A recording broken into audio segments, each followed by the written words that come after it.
네, 주의 말씀을 주야로 묵상하는 사람이 복이 있습니다. 오늘 우리는 책별로 성경을 어떻게 읽을 것인가? 예레미야서를 함께 나누겠습니다. 여행 가이드가 여행자들에게 하듯 여러분을 예레미야서 안으로 인도하려 합니다. 새로운 도시를 여행한다고 생각하면서 함께 가보실까요?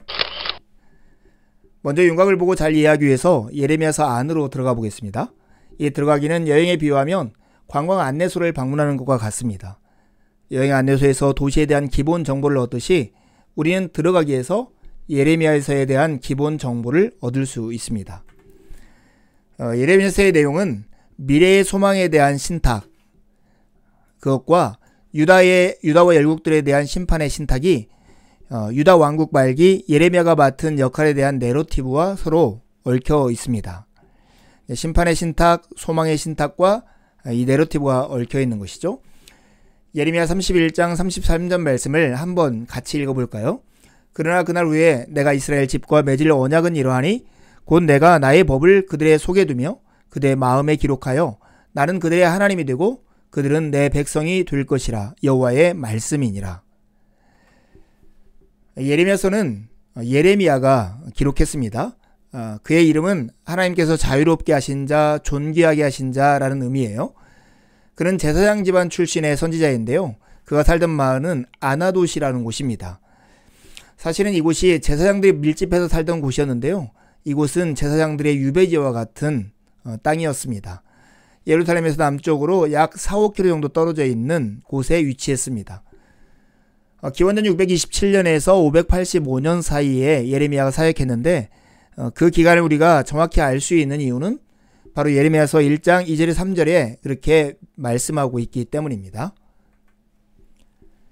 예레미야서가 강조하고 있는 것은 크게 두 가지인데요. 언약적 신실함과 하나님의 마음입니다. 여러분, 예레미야서는 언약의 불성실한 유다에 대한 이야기를 합니다. 심판의 신탁이죠.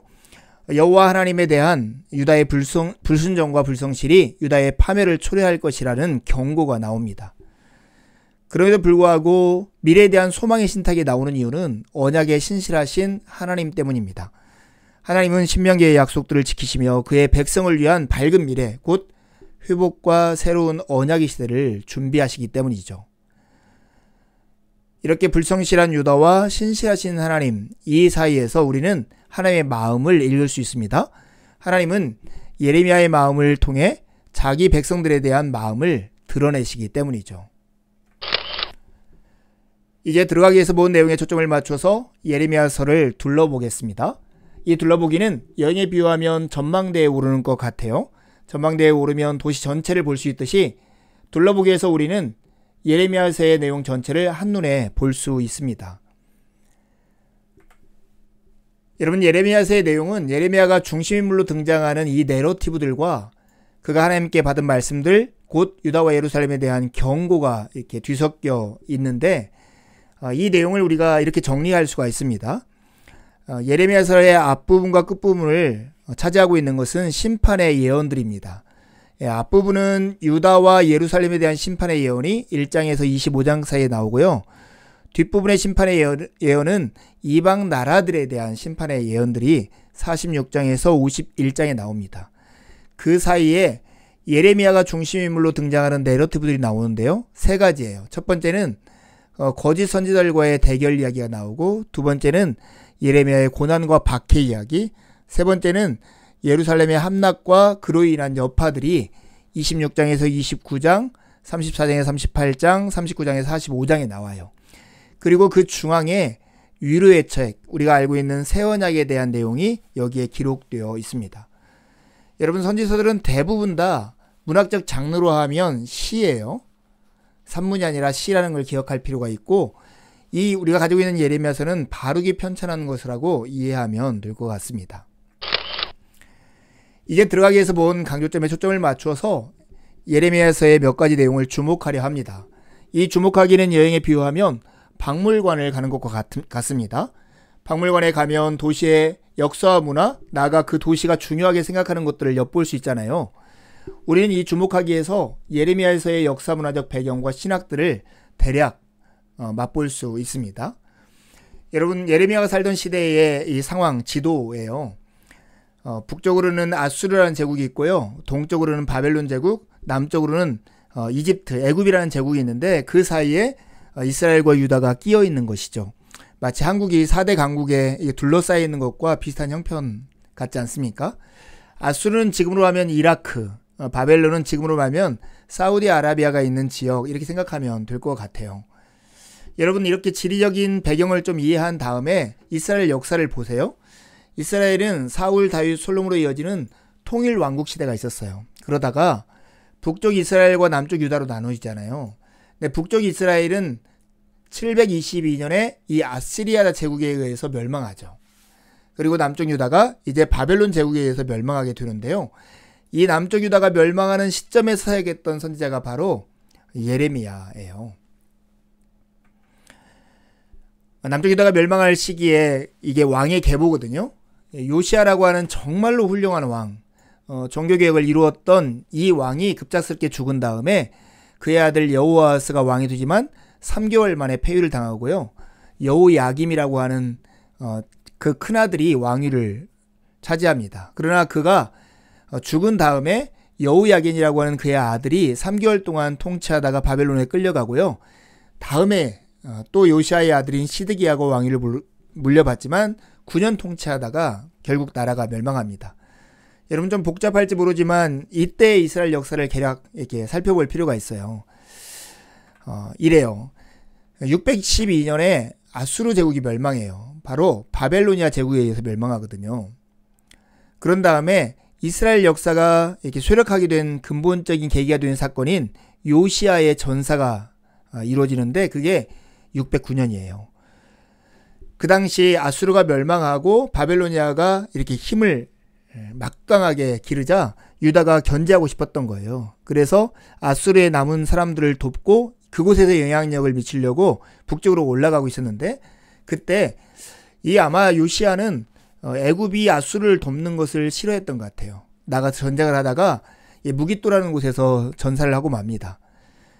그 다음에 여호아스라고 하는 사람이 왕위에 오르는데요.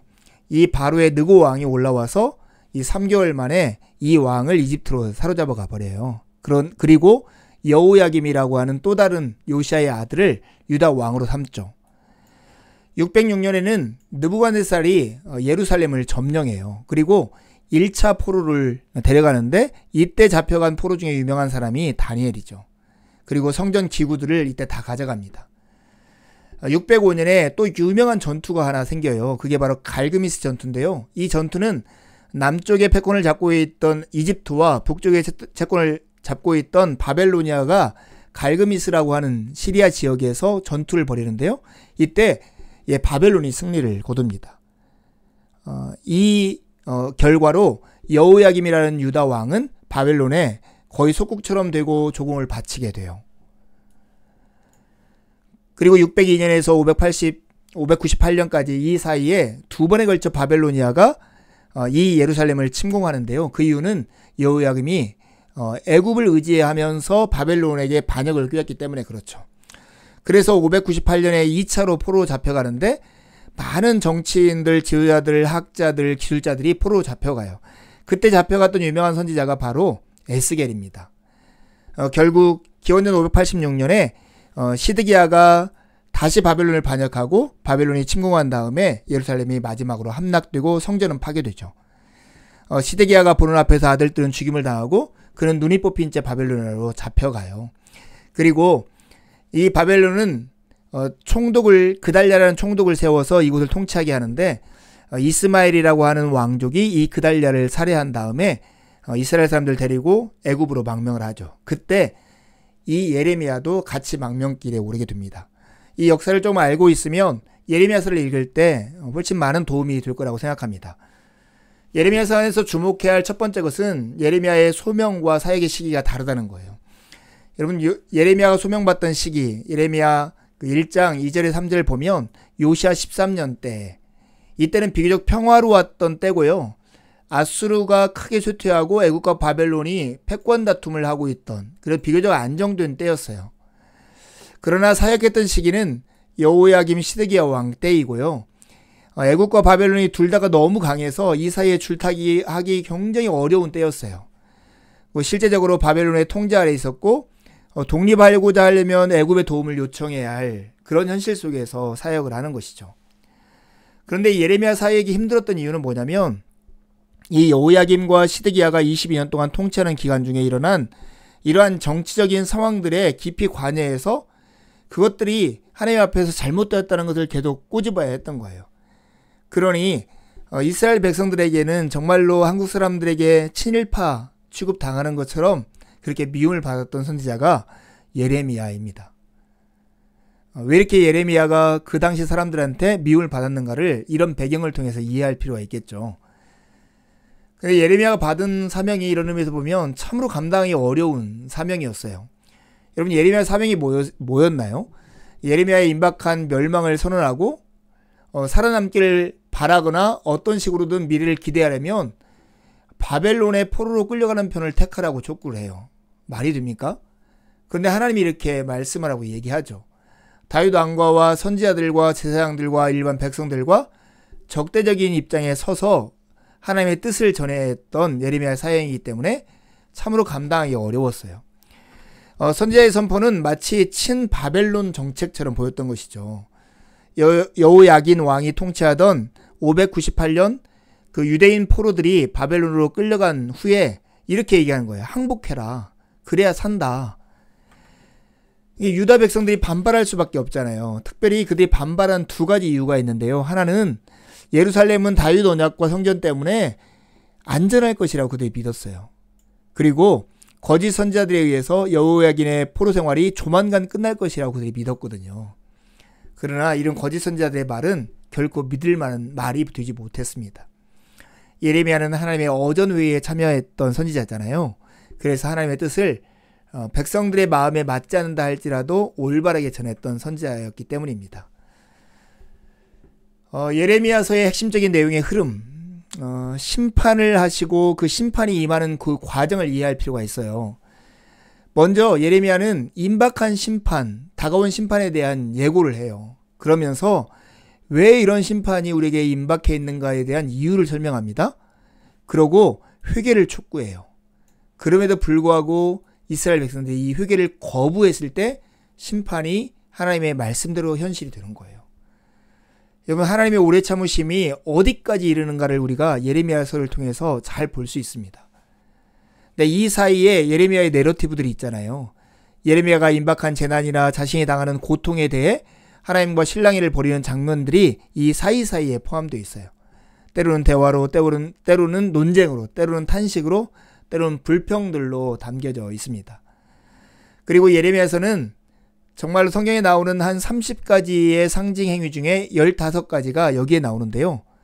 유다에게 말씀하신 것을 예증하는 역할, 더 도드라지게 보여주는 역할로서 이런 상징 행위들이 나옵니다. 이 예레미야서에 영향을 준 두 권의 중요한 책이 있는데 하나는 호세아하고 하나는 신명기입니다. 신명기로부터 영향받은 이 예레미야서는 혼합주의적인 우상숭배를 경고하죠.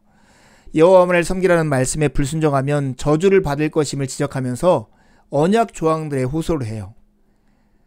신명기와 마찬가지로 예레미야서에서 문제가 되는 것은 단순한 우상숭배가 아니었어요. 혼합주의, 곧 여호와 하나님과 함께 바알을 예배하고 섬기는 것, 이것이 그들에게 진짜 문제였습니다.